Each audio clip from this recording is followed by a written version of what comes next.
भारत पाकिस्तान यांच्यातील युद्धाच्या पार्श्वभूमीवर शहरातील रेल्वे स्टेशन, एसटी स्टँड, विमानतळ, प्रमुख धार्मिक स्थळांवर चोख बंदोबस्त तैनात करण्यात आल्याचे पोलीस सूत्रांकडून सांगण्यात आले। शहरात कोणताही अनुचित प्रकार घडू नये यासाठी पोलीस यंत्रणा सतर्क झाली आहे। वर्दळीचे ठिकाण असलेल्या ठिकाणी घातपात होणार नाही यासाठी पोलिसांनी करडी नजर ठेवली आहे।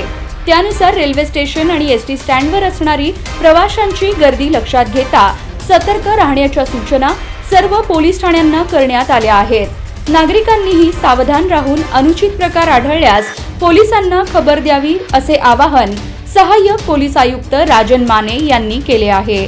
दरम्यान महाराष्ट्रासह देशात असा सावधानतेचा इशारा देण्यात आला असून पोलिसांनी त्यामुळे दक्षता बाळगून शहरातील प्रमुख इमारतींवर नजर ठेवण्याचा निर्णय घेतला आहे।